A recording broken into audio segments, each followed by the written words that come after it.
Olá, começa agora mais um Espaço Livre. Hoje vamos falar sobre alergias. Estima-se que 30% da população tem algum problema alérgico, sendo 20% crianças.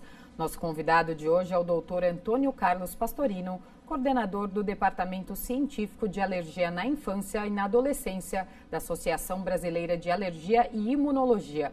Obrigada pela presença, doutor. Obrigado a vocês. É bom sempre participar de um programa que a gente possa levar informações para quem precisa, né?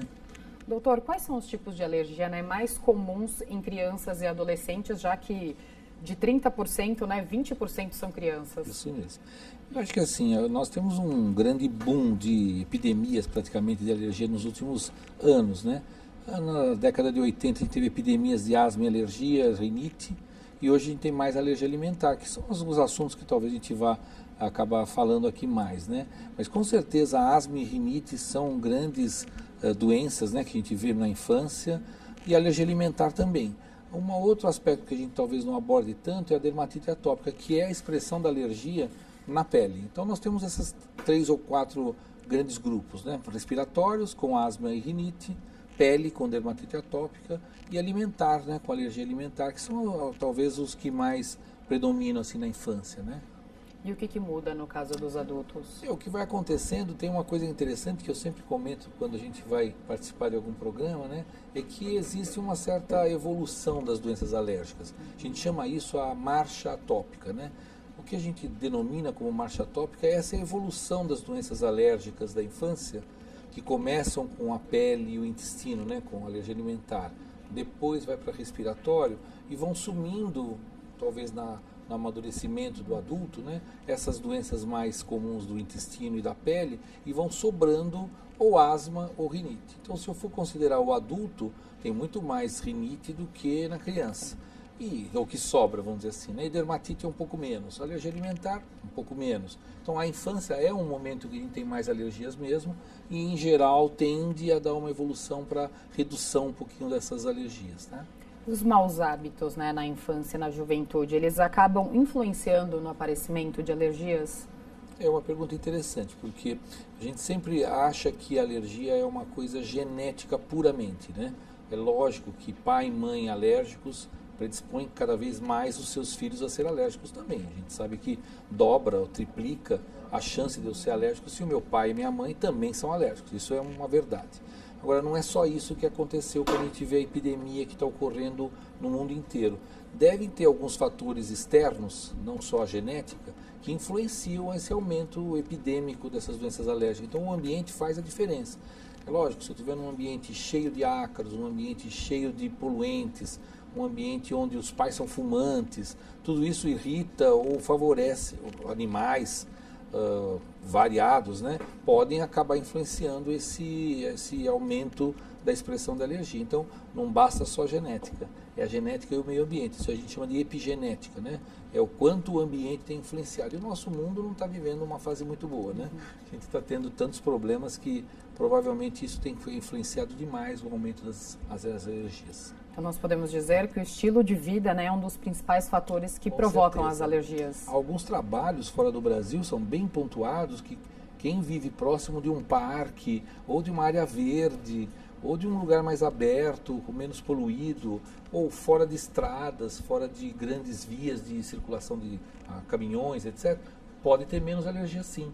E isso é uma coisa que é comprovado, né? Então a gente vê que cada vez mais, se eu tiver uma vida mais aberta, mais ao ar livre, que é uma coisa difícil hoje em dia nas grandes cidades, né? A gente acaba tendo um pouco menos alergia. Isso já é uma coisa bem comprovada mesmo, né? E, doutor, quais são os tipos de alergias respiratórias mais comuns? Asma e rinite, como a gente falou, né? Eu acho que vale a pena a gente comentar que a via respiratória é uma única via, a gente chama isso de via aérea única, né? Começa pelo nariz e acaba nos brônquios. Então, em geral, talvez seja uma pergunta que a gente vá responder em seguida, por que eu tenho tanta rinite e tanta asma associadamente? É porque a via respiratória é única, os tecidos são muito parecidos, a influência do ácaro, ou das poluentes, ou dos alérgenos é na mesma via, pode começar pelo nariz e atingir o pulmão. Então é muito incomum eu ter uma asma isolada, sem rinite. Eu, por exemplo, no meu ambulatório, né, é importante que eu tenha 300 asmáticos graves. 90% ou 95% tem rinite também.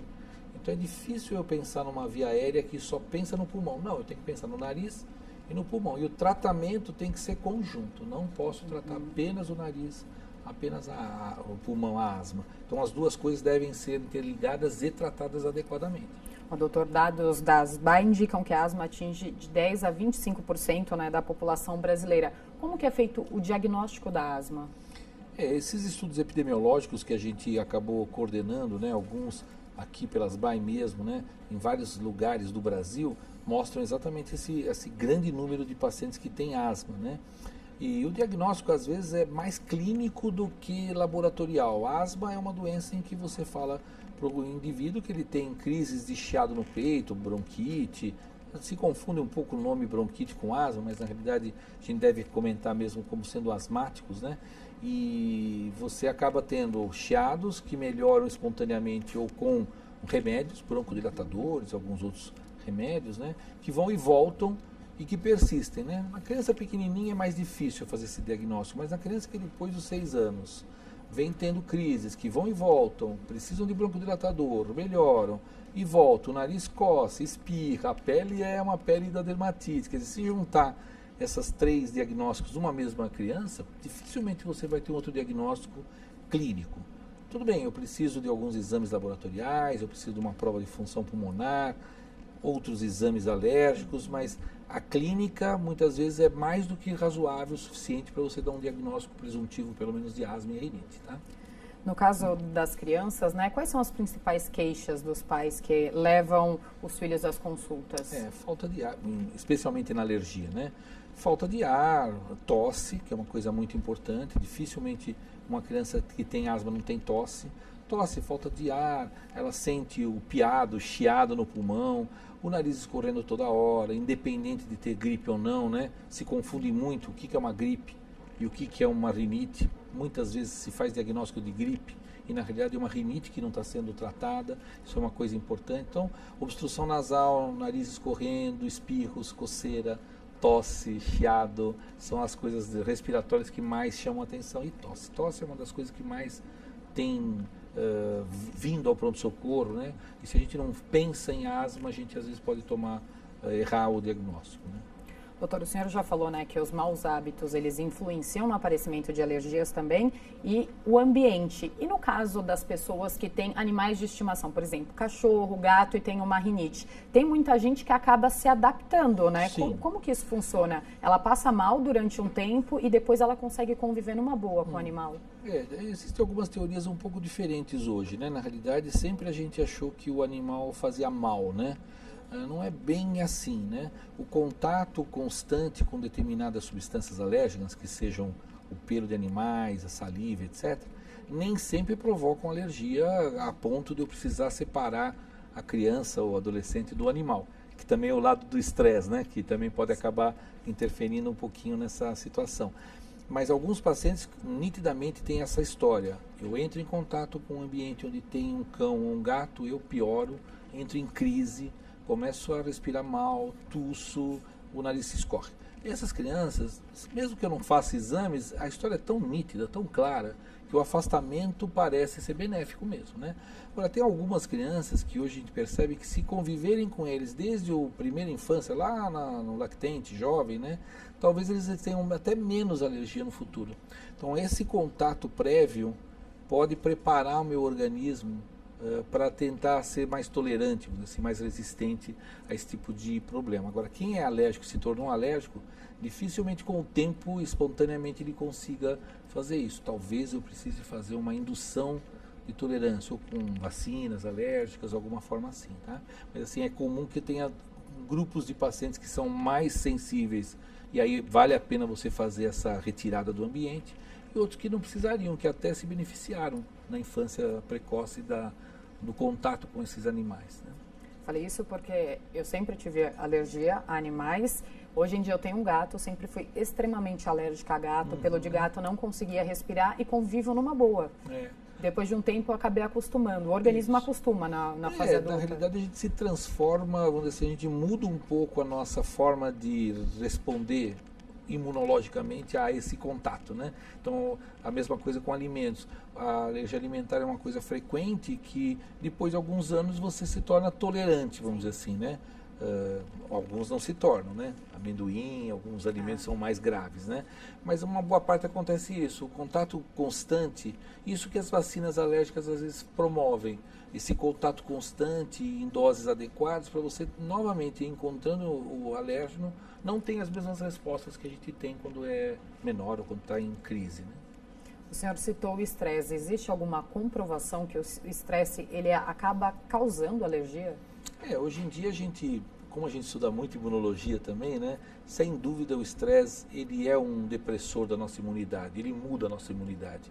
Quantos exemplos a gente tem de pessoas que acabam tendo graves doenças depois de uma perda, depois de uma separação, depois de uma... Isso não é incomum, câncer ou coisas parecidas que aparecem depois de um estresse agudo na nossa vida. E isso acontece, né? O estresse do dia a dia pode reduzir um pouco a minha imunidade e eu modificar um pouco essa imunidade a ponto de eu me tornar mais ou menos alérgico ou desencadear uma crise. Muitas vezes a gente vê uma criança que em estresse desencadeia asma. Não é infrequente, é bastante até frequente. Não é uma comprovação, mas que existe na prática, existe com certeza. E no caso das dermatites, né, das alergias de pele, quais são as mais comuns? A dermatite atópica, eu acho que aqui a gente tem mais dificuldades e chega a 8, 7, 10% em algumas casuísticas brasileiras também, né? Quer dizer, 10% da população pediátrica tem uma dermatite atópica já não é um número bastante elevado, né? A alergia alimentar não pode provocar uma resposta na pele, também é uma coisa importante. Picada de inseto, que é uma forma de alergias que a gente tem, né? Eu tenho, às vezes, urticária desencadeada por algumas coisas, por exemplo, alimentos, urticária desencadeada por medicamentos. Então, assim, tem algumas coisas que são frequentes na pele da criança, mas a dermatite talvez seja a que mais frequente nós temos. Urticária, com certeza, também, uma vez na vida, a gente diz que alguém vai ter uma urticária até um pouco mais intensa. E os desencadeantes são vários, né? Na infância é muito comum alimento, no adulto mais comum medicamentos, que a gente se expõe mais a medicamentos, né? Doutor, vamos continuar falando sobre alergias daqui a pouco. Vamos para um rápido intervalo e já voltamos com o Espaço Livre. Até já!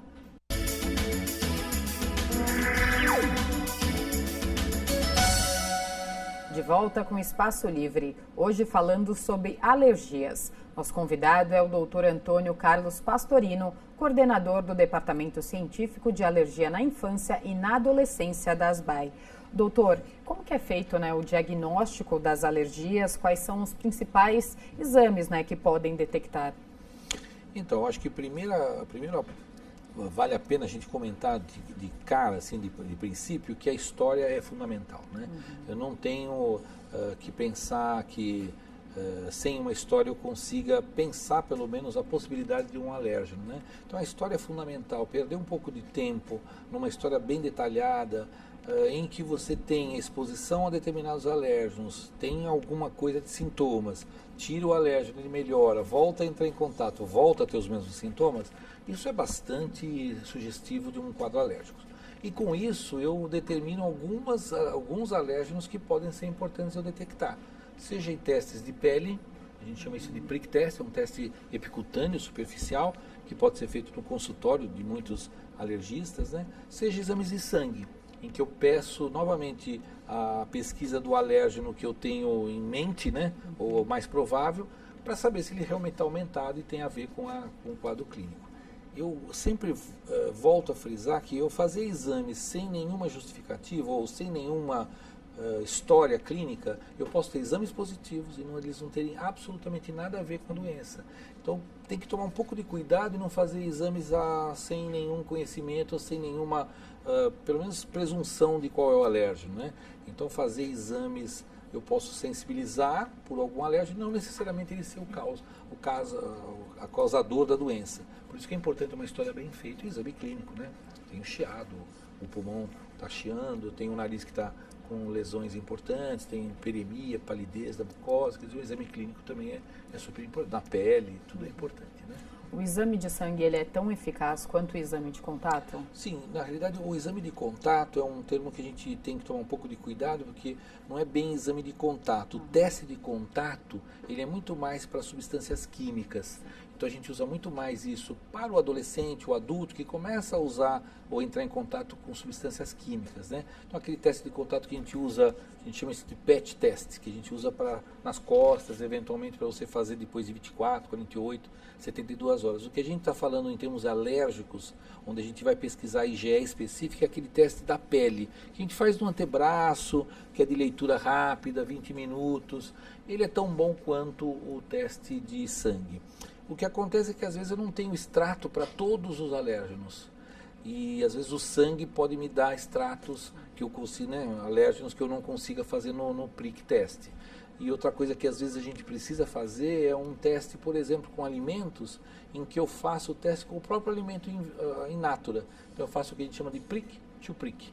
Eu prico, assim, faço um puntor sobre o alimento em questão, ponho na pele ou atravesso uma fatiazinha da pele, do alimento na pele e faço ele em fresco. Né? Às vezes eu não tenho aquele alérgeno nos exames que eu normalmente faço. Então tem várias formas de eu conseguir saber qual é o alérgeno em questão. E no caso das crianças, existe, né, alguma relação entre o desmame precoce e alergias alimentares? Assim, existem muitos trabalhos para saber o que ajuda e o que atrapalha no desenvolvimento de uma doença alérgica, por exemplo, na alergia alimentar, né? Hoje em dia, todas as academias de pediatria americana, europeia, recomendam a gente usar 6 meses pelo menos de leite materno. O leite materno ele é um produto que já vem, lógico que ele é exatamente para o ser humano, é por isso que ele é tão importante, né? Além de dar muitas defesas prontas para nós, ele tem várias substâncias que amadurecem o meu sistema imunológico intestinal. E isso faz com que eu tenha mais tolerância. Então, o fato de eu estar usando o leite materno como preventivo, ele é muito importante. Então, quem tem menos aleitamento materno pode ter uma chance maior de fazer alergia sim. Então, o leite materno ainda é um produto que se mantém no topo da lista aí de prevenção, né? Isso é muito importante, sem dúvida. No caso da alergia alimentar, né, quais são os fatores envolvidos, o que pode provocar?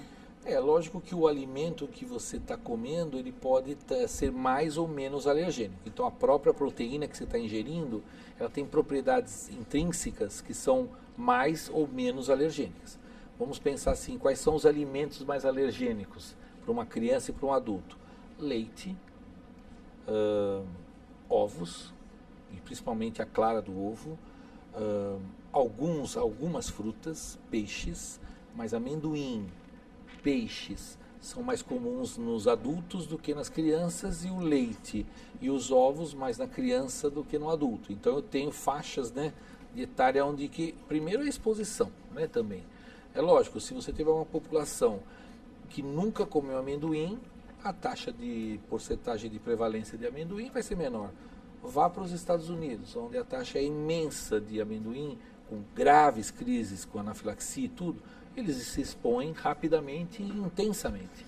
Isso faz muita diferença, né? Então, o grau de exposição, o tipo de alimento e a forma que você está naquele momento, né? Lógico, se eu tive, por exemplo, alguma doença que me abriu a barreira intestinal, uma diarreia, isso favoreceu a penetração de alérgenos. Isso pode me predispor a algumas alergias, alguma doença ou outra que me ajude a penetrar mais alérgico. Por exemplo, uma pele muito ruim, uma dermatite atópica muito aberta, onde a pele, que tem uma barreira que é importante para nós todos, está aberta, inflamada, e eu colocar alimentos, eu posso inclusive ser alergia alimentar por exposição na pele. Então há vários lugares onde a gente se expõe, via respiratória, mais comum o intestino e mais comum a pele. E qual que é a diferença entre intolerância, né, e alergia? É uma ótima pergunta, a gente sempre comenta que há uma confusão enorme entre uma coisa e outra, né? Então, a primeira coisa que a gente tem que lembrar é que as reações adversas a alimentos têm vários grupos, né? Umas que são imunológicas e outras que não são imunológicas. As imunológicas são aquelas que a gente lembra do camarão, por exemplo, né? Quem é IgE mediado, come um camarão, tem um choque anafilático. Pronto, esse é IgE mediado. As intolerâncias estão no grupo de lá, que não são exatamente mediadas por IgE. Então eu ingiro uma grama de leite e não acontece nada. Se eu ingerir um copo de leite, eu tenho diarreia, empachamento, gases, fezes mais amolecidas, etc. Isso a população tem, né? Então a intolerância, muitas pessoas adultas vão ficando intolerantes, porque eu perco um pouco a capacidade de digerir o alimento. Mas o que tem no alimento que dá intolerância? Açúcar. O que tem no alimento que provoca alergia? Proteína. Então há coisas muito diferentes aí em jogo. Um é uma intolerância por açúcar. E o açúcar, a gente sabe, né? Se eu comer muito açúcar, vai fermentar e vai provocar sintomas que lembram até uma alergia alimentar, mas elas não têm nada a ver. Não é o leite, é o açúcar. E aí eu tenho quantidades que são fáceis de eu ingerir, que não me provocam nada, e quantidades que vão me provocar esses sintomas. Na alergia à proteína, não.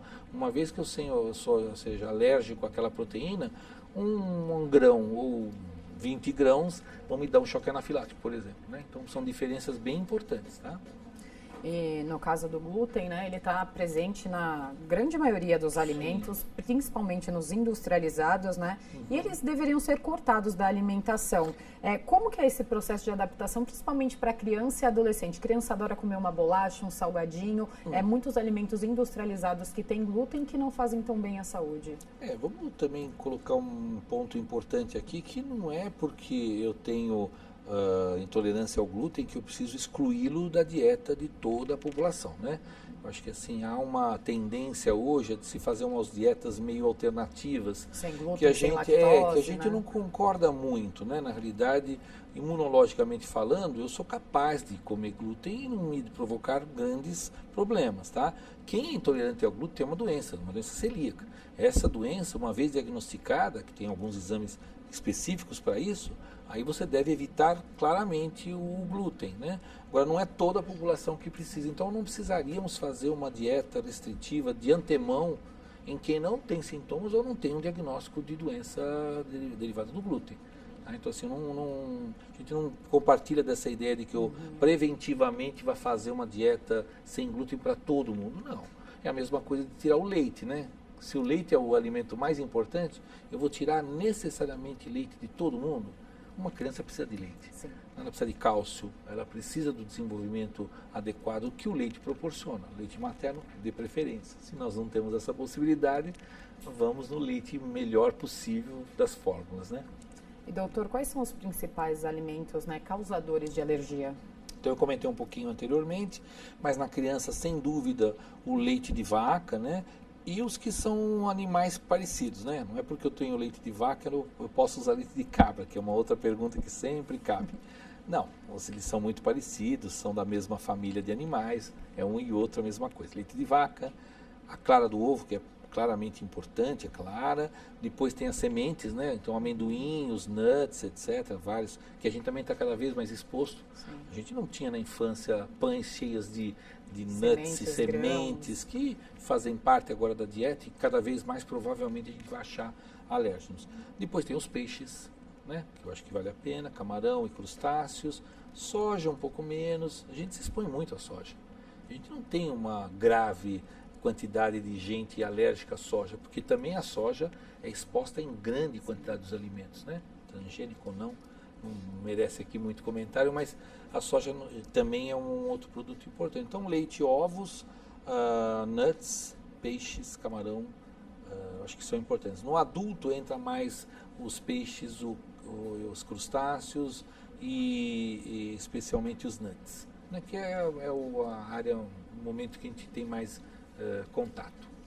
E doutor, por que uma pessoa, né, passa a vida inteira comendo um determinado alimento e do nada, de uma hora para outra, ela passa a ter alergia? Então vamos pensar o seguinte, um adulto que nunca teve nada, de repente ele começa a ter alergia ou a algum alimento ou até algum medicamento. Então a exposição também faz, e nosso sistema imunológico ele não é estável o tempo todo. Eu tenho altos e baixos, eu tenho várias coisas que interferem no meu sistema imunológico, seja lá doenças, seja lá o estresse, né, como a gente comentou anteriormente. Então eu vou variando um pouco o meu estado imunitário, minha barreira intestinal, por exemplo, também ela pode ser mais ou menos permeável a determinados alérgenos. E com isso eu começo a sensibilizar e vai chegar um momento em que mesmo eu tendo o resto da vida comido determinados alimentos, eu passo a ser alérgico àquele alimento. Então tem vários fatores intestinais, de outros remédios que podem influenciar também essa absorção ou não dos alimentos. Então tem vários fatores mesmo que podem influenciar. Muito obrigada pela participação aqui no programa. Quer deixar algum contato? Acho que obrigado, eu agradeço a participação e eu acho que a informação sempre é uma coisa que a gente deve poder passar também, né? Acho que assim, os contatos eu acho que eu deixei, não sei se vale a pena falar ao vivo, né? Meu consultório é 3063-2791, eu trabalho aqui no Hospital das Clínicas também, mas sou responsável pela coordenação desse grupo de alergia e imunologia em infância e na adolescência da nossa Sociedade Brasileira de Alergia e Imunologia. Obrigado. Obrigada, doutor. E o Espaço Livre de hoje fica por aqui. Obrigada pela companhia e até a semana que vem. TV Câmara São Paulo, informação para a cidadania.